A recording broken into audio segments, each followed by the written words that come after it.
La disponibilidad, variedad, calidad y buen precio de todo lo que consumimos depende de un laberinto que va desde el punto donde compramos hacia atrás, hasta llegar al lugar de origen.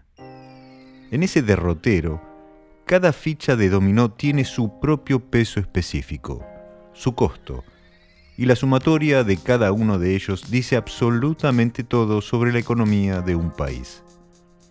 Por ejemplo, ese costo integral nos dice qué tan abierto es nuestro mercado en función de la variedad a la que podemos acceder y por ende de su precio. Pero también ese precio final nos habla de un lado oscuro en el que pocos reparan y que cuenta qué tan lejos estamos del origen de esos bienes y, si la distancia es grande, qué tan bien conectados estamos con aquel origen. La distancia es un problema, pero con solución.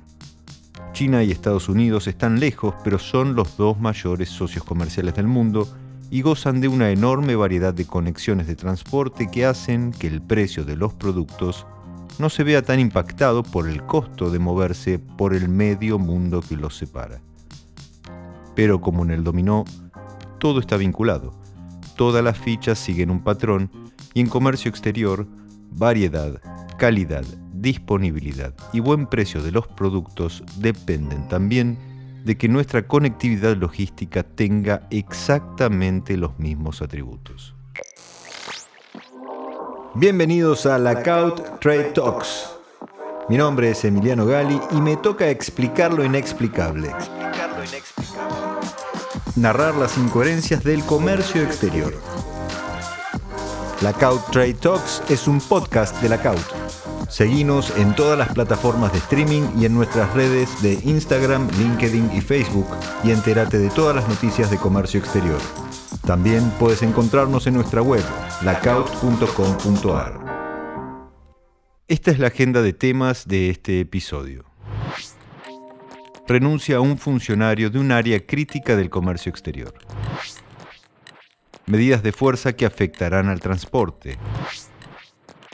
Además, se mantiene la deuda por importaciones. Buenas noticias desde Mar del Plata.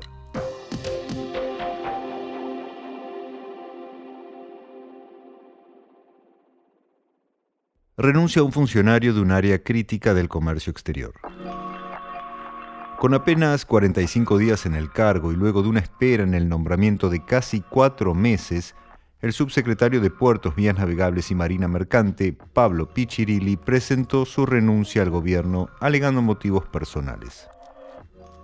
La decisión del funcionario que dependía del secretario de Transporte, Franco Mogueta, sorprendió por lo intempestiva, aunque en el ambiente reconocieron que la presión que se está gestando en un área crítica para el país fue demasiada y Piccirilli optó por dar el paso al costado, comunicando su decisión tanto a Mogueta como a Luis Caputo, el ministro de Economía que absorbió la cartera tras la disolución del Ministerio de Infraestructura. Sucede que el gobierno de Javier Milei tampoco será indemne a la puja de intereses dentro del propio gabinete por quedarse con la licitación y el control del sistema de navegación troncal.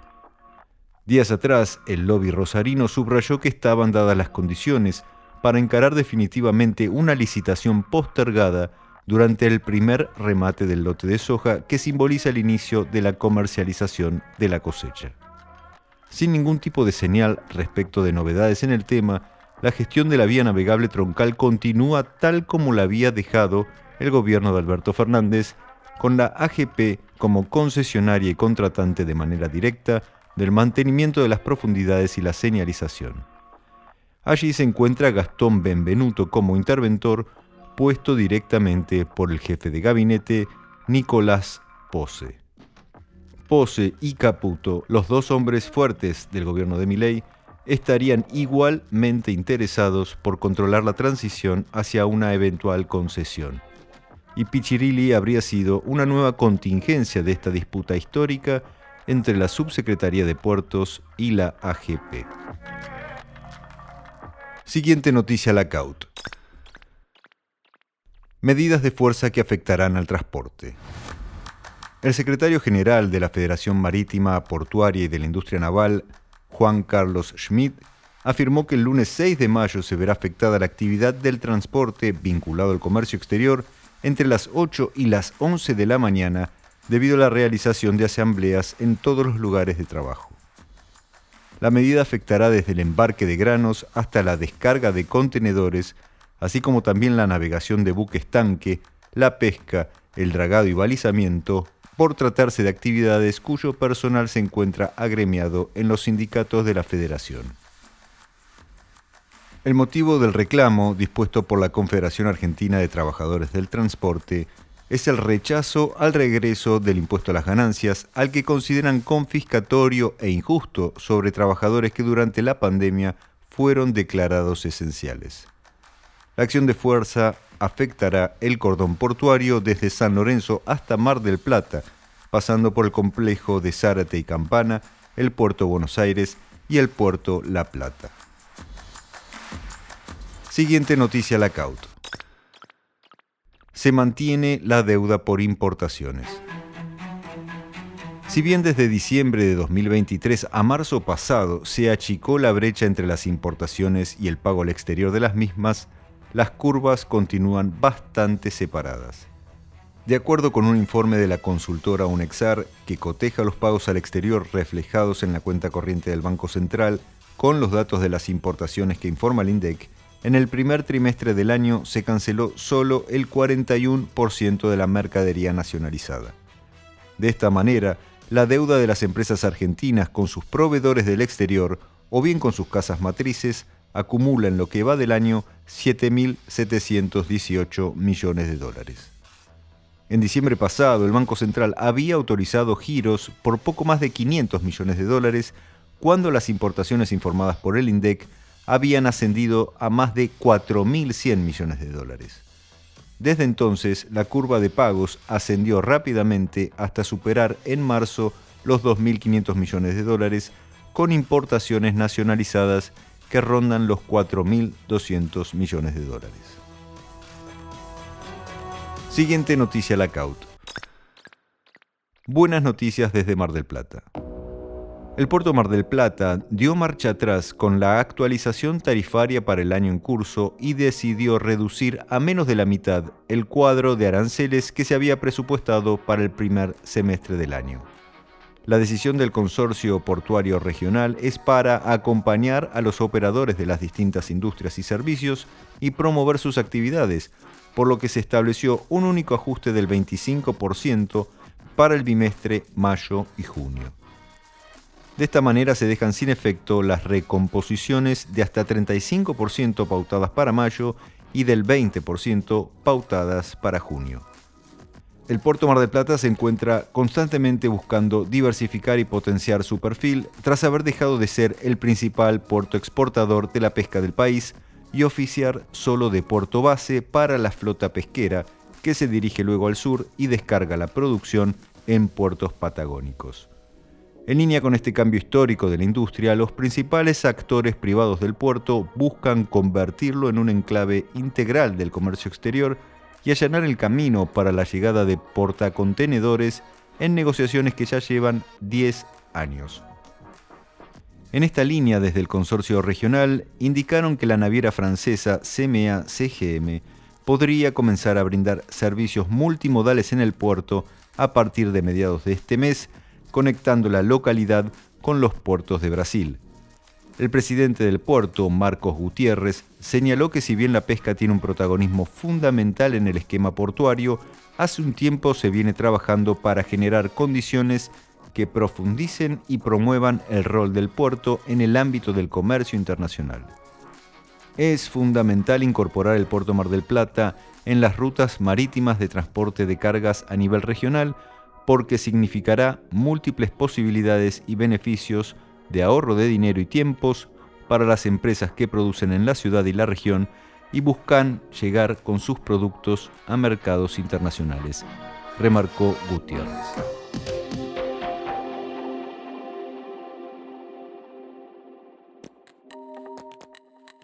Vamos con el tema de esta semana. Dólares al margen, hay una razón de peso por la que pagamos productos o insumos cada vez más caros del exterior. Y la razón es que la Argentina pierde cada vez más calidad de conectividad con el mundo. Puertos antiguos y canales poco profundos nos van separando cada vez más de nuestros socios comerciales. Y días atrás, esta película sumó un nuevo fotograma con la decisión de la naviera coreana HMM de suspender su servicio quincenal directo entre Buenos Aires y el Lejano Oriente para pasar a atenderlo de manera feeder con buques más chicos que deberán buscar la carga en Brasil. Para tratar este tema estamos en comunicación con el capitán Daniel Caso, experto en temas portuarios y marítimos. Daniel, muchas gracias por atendernos y la primera pregunta sería, ¿qué significa que un puerto como Buenos Aires se convierta en feeder y qué representa esto tanto para los consumidores finales como para los comercios y las industrias en general? Bueno, gracias por invitarme. Lo primero que tendría que decir es que el puerto de Buenos Aires se está transformando en feeder hace 20 años. ¿Okay? Lamentablemente, tras el proceso de privatización de los años 90 y la ley de puertos, la Argentina se durmió, la clase dirigente se durmió, mientras que los demás avanzaron. Primer punto. Segundo punto, ¿qué significa? Y significa que el exportador argentino y el importador argentino agregan a la condición inmanente de vivir en un punto de los más alejados del planeta, físicamente hablando, geográficamente hablando, implica que econométricamente se aleja más. ¿Qué quiere decir esto? Que si bien hoy no sabe qué está pagando y no tiene forma alguna de negociar la tarifa, hoy la carga no tiene capacidad alguna en el mundo de negociar la tarifa, salvo cargadores muy grandes, los armadores son muy pocos, actúan, no digamos cartelizadamente, pero... De manera integrada. No, pero estamos hablando de la formación de precios, ¿no? De tarifas. Son pocos y se ve que hablan muy frecuentemente, además están unidos por alianzas. Ellos tienen la capacidad de poner la tarifa que se les ocurra. Lo hemos visto durante la pandemia. Y los estados, fundamentalmente el Estado argentino, está completamente ausente de hace años de cuidar al usuario. Cero. Totalmente ausente. Es más, le da concesiones a los armadores, terminales y demás para que se integren verticalmente y demás, pero no le pide nada a cambio. Además, también la Argentina, a partir de los 90, desmanteló su marina mercante. O sea que no tiene ni siquiera una flota feeder, hablando seriamente, para participar de este juego. Y que en vez de ser todo traslado de divisas al exterior en concepto de servicios, haya algo de transferencias entre cuentas nacionales. Ahora, para el cargador, propiamente dicho, ser feeder lo primero que significa es que el transit time se incrementa.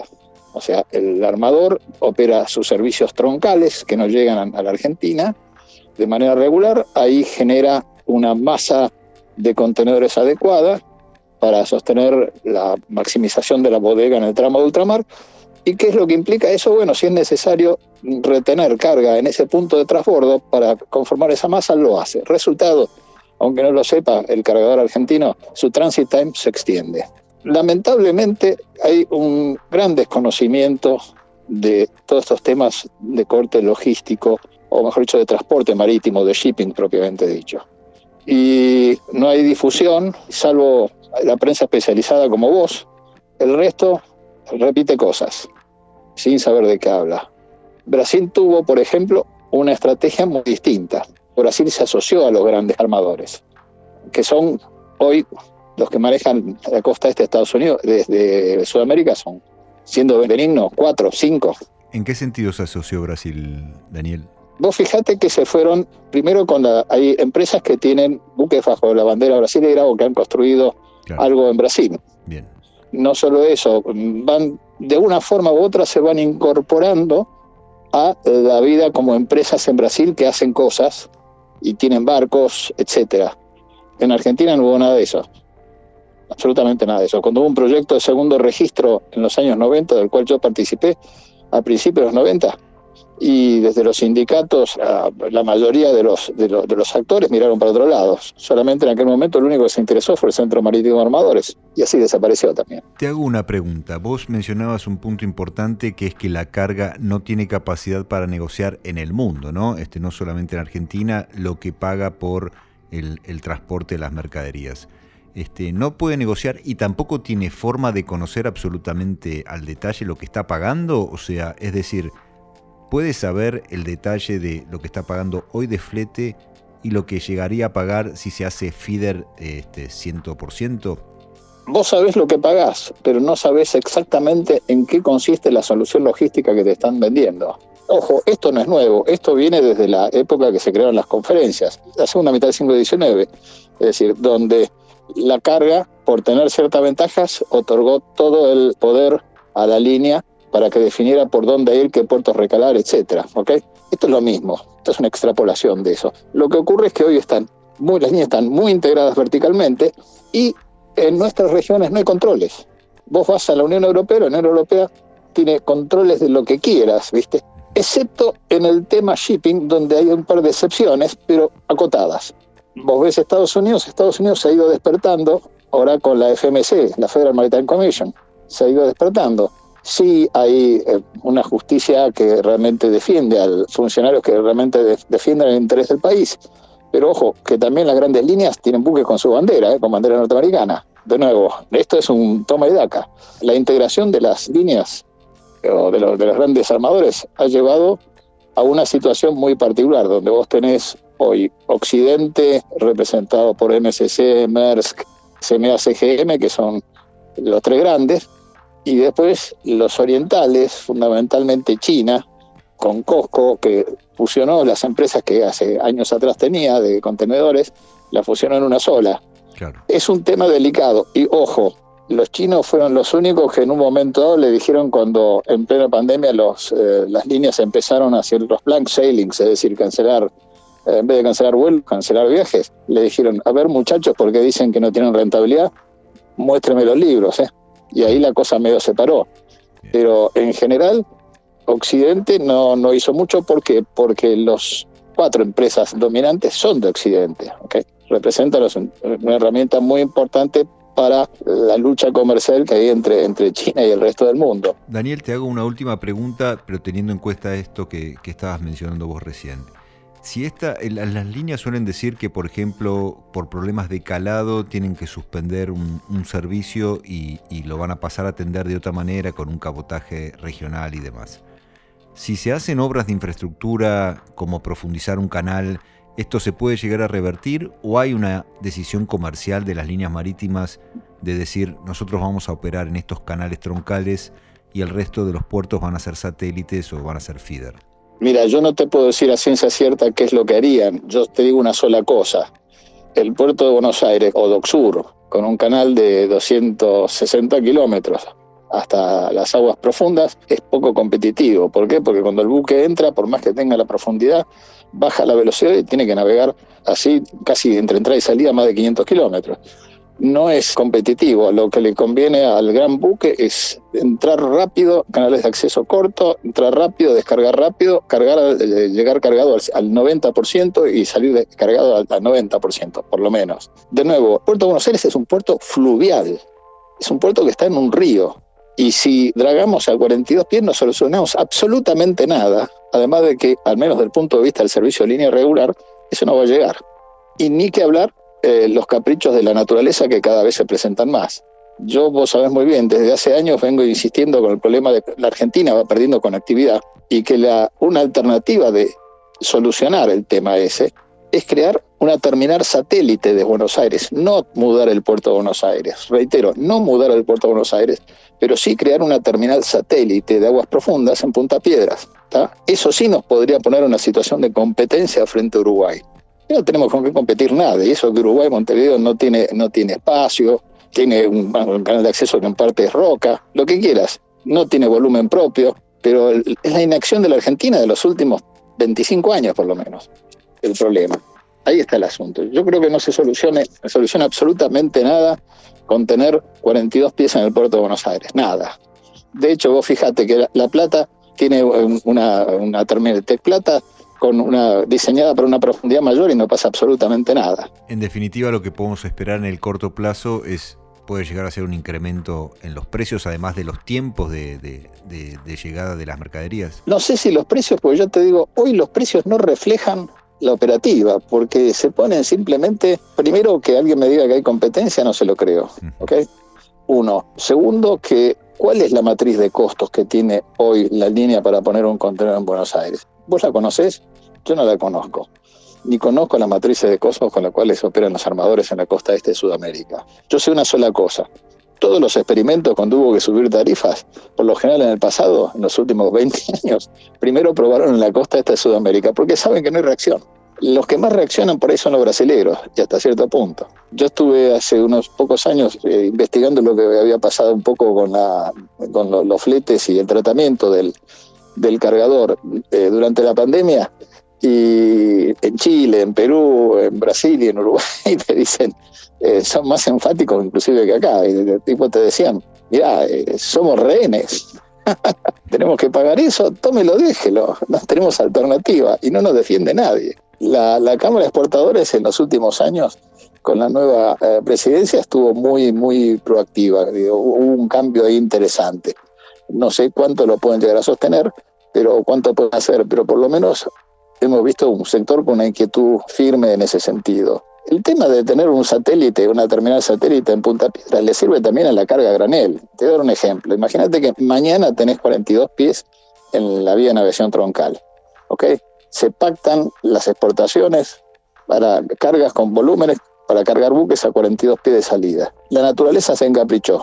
¿Qué haces? Tenés que ir a completar a Río Grande, Quequén o Bahía Blanca. Claro. Mientras que si tuvieras en la boca del Río de la Plata esta terminal satélite, vos tendrías la capacidad de cumplir a todo evento, ¿comprendés? E inclusive podrías pactar volúmenes mayores. Si un tipo quería que le carguen, qué sé yo, 80.000 toneladas, por eso podrían hacer, ¿viste?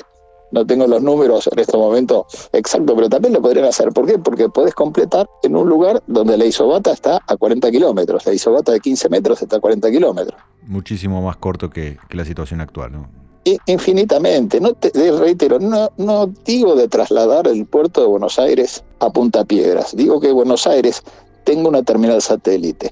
¿Por qué? Porque mientras no arreglemos los problemas que tenemos con la aduana y el código aduanero, con el transbordo, Buenos Aires va a seguir siendo la destinación aduanera mayoritaria en la Argentina en lo que hace a todas las cargas de origen industrial o de alto valor agregado, las cargas de línea regular. Daniel, muchísimas gracias por la comunicación y por este pantallazo. Te mando un gran abrazo. No tenés por qué, Emiliano. Un gran abrazo también para vos. Y de esta manera, siendo testigos de un retroceso en nuestra conexión comercial con el mundo, nos despedimos de este episodio. Este fue otro episodio de Lacaut Trade Talks, un podcast de Lacaut. Yo soy su host, Emiliano Gali. Lacaut Trade Talks está producido por Caja Mágica. No te olvides de seguirnos en las plataformas de streaming y en nuestras redes de Instagram, LinkedIn y Facebook para seguir conectados. Encontrarnos en nuestra web, lacaut.com.ar.